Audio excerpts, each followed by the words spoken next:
Hello everyone, welcome back to my channel. ఈరోజు వాల్మీకి రామాయణం తెలుగు బాలకాండం గురించి తెలుసుకుందాం.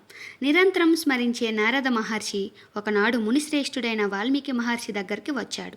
ఈ నారదుడు మహా తపస్వి, మంచి మాటకారుడు. అయితే వాల్మీకి జ్ఞానాన్ని పొందాలన్న తపనతో నారదుడిని ఇలా అడిగాడు: ఓ మహర్షి, అన్నీ మంచి గుణాలు కలవాడు, ఎలాంటి ఆపదలు వచ్చినా ఎదుర్కొనేవాడు, ధర్మం తెలిసినవాడు, ఆశ్రయించిన వారిని ఆదుకునేవాడు, మాట తప్పనివాడు, సకల ప్రాణులకు సాయం చేసేవాడు, వీరుడు, ధీరుడు, అసూయ లేనివాడు, అందమున్నవాడు, ఇలాంటి మంచి లక్షణాలు ఉన్న ఎవరైనా ఈ లోకంలో ఉన్నారా అని ఈ విధంగా వాల్మీకి నారదుల వారిని అడిగారు.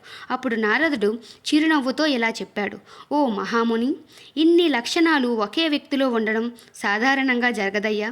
కానీ నీవు చెప్పిన గుణాలన్నీ కలిగి ఉన్నవాడు శ్రీరామచంద్రుడు ఒక్కడే అని అన్నాడు.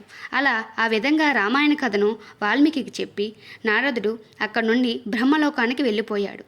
రామకథ వాల్మీకి మనసులో నాటుకుపోయింది. నారదుడి మాటలు ఇంకా తన చెవిలో వినిపిస్తున్నాయి.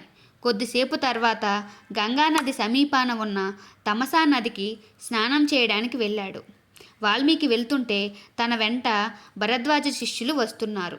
ఇంకా వాల్మీకి స్నానం చేయడానికి నదిలోకి దిగాడు.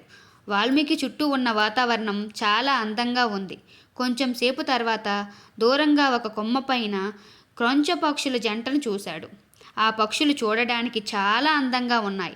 ఆ పక్షులు చేసే శబ్దాలు మధుర గానంలా వినిపిస్తున్నాయి. ఇంతలో ఒక వేటగాడు వచ్చి మగపక్షి బాణం వేశాడు. ఆ బాణం తగిలి ఆ పక్షి నేల మీద పడి గిలగలా కొట్టుకుంటుంది. అది చూసిన ఆడపక్షి తల్లడిల్లిపోయింది. ఇదంతా చూస్తున్న వాల్మీకి హృదయం బాధతో నిండిపోయింది. ఈ సంఘటన చూశాక వాల్మీకి ధర్మబద్ధమైన కోపంతో తన నోటి వెంట కొన్ని మాటలు వచ్చాయి. ఆ మాటలు కూడా శ్లోకం రూపంలో వచ్చాయి. ఆ శ్లోకంలో ఆ వేటగాడిని శపించాడు. అలా శపించాడు కానీ ఆ తర్వాత అతనికే ఆశ్చర్యం వేసింది. ఎందుకంటే ఆ శ్లోకం అనేది శాపం రూపంలో లయబద్ధంగా వచ్చాయి.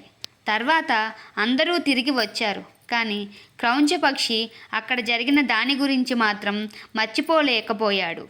అవే ఆలోచనలతో, అవే ఆవేదనలతో అవుతున్నప్పుడు సృష్టికర్త అయిన బ్రహ్మ వాల్మీకి ఆశ్రమానికి వచ్చాడు. వాల్మీకి చేయవలసిన మర్యాదలన్నీ బ్రహ్మకు చేశాడు. బ్రహ్మ ఎదురుగా ఉన్నా కూడా క్రౌంచ పక్షి బాధ వాల్మీకి వదలలేదు. అన్నీ తెలిసిన బ్రహ్మ చిరునవ్వును చిందిస్తూ, ఓ రిషీశ్వర, నీవు పలికినవి శ్లోకమే అన్నాడు.